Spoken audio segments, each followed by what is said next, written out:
Good afternoon, everybody, and welcome to our post-game edition. First thoughts after Purdue gets past High Point 75-63 in the 2023 NCAA Tournament. And I guess my first thought is it's a win.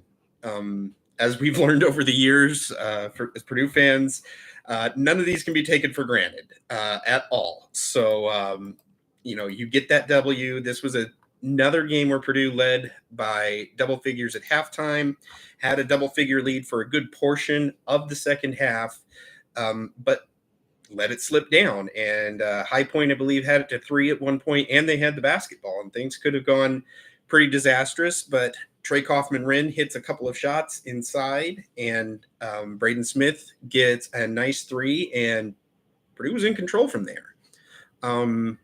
I also want to cite Will Berg in this game.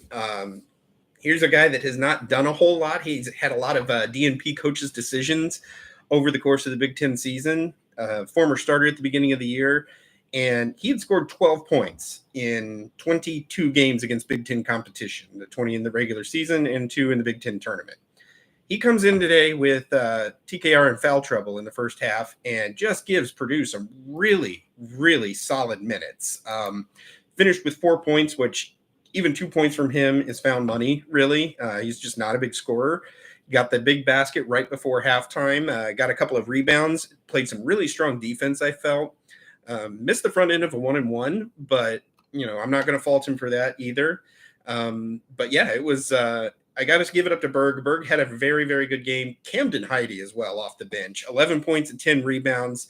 He seems to really be going right now, and that is good to see because Purdue needs him to knock down those open looks he's going to get and go rebound, go defend, generally use his athleticism to cause problems for other teams, and that's exactly what he did today. He caused a lot of trouble for High Point. They had no answer for him, couldn't keep him off the glass, and really that's also where Purdue won the game was on the offensive glass. They had 19 offensive rebounds. 19. Heidi had 4 of them, including a couple there on a late possession with about 2-3 minutes left.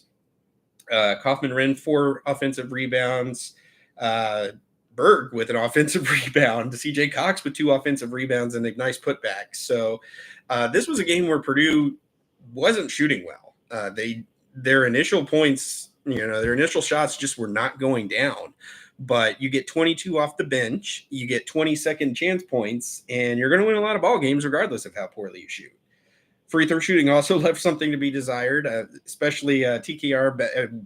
Uncharacteristic rough day for him. He was 1 of 5, also missed the front end of a 1-and-1. And when you miss the front end of those 1-and-1s, it just feels like you're missing 2 shots, really, just because of it, they can be deflating. And thankfully, there's only 6 chances for a 1-and-1 as the game is going on.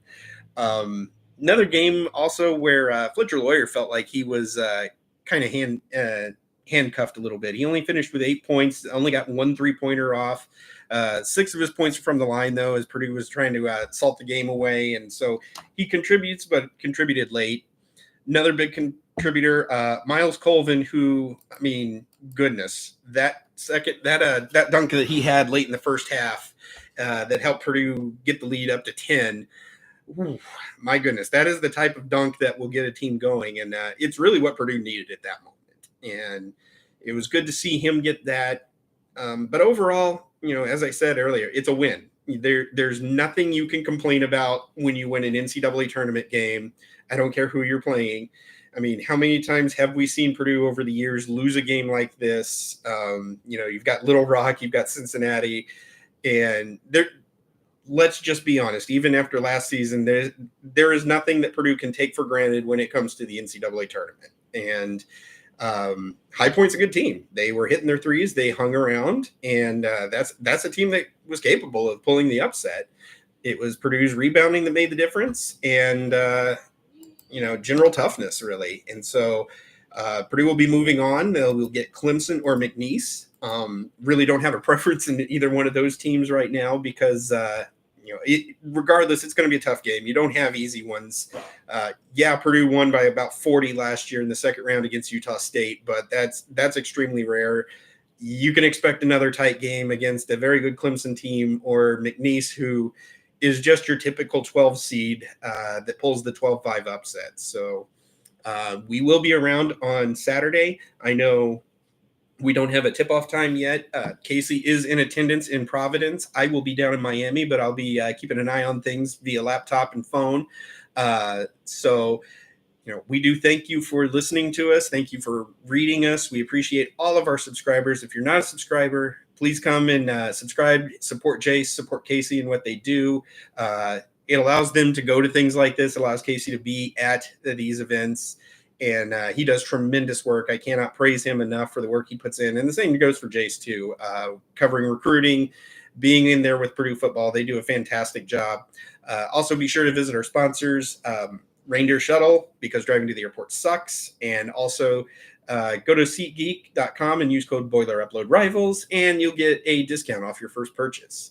So, let's enjoy the rest of the tournament today. It's nice to be able to put our feet up and watch 2 more days of the first round, where Purdue's already secure into the second round. It's a nice spot to be in, and looking forward to seeing what they do on Saturday against Clemson or McNeese.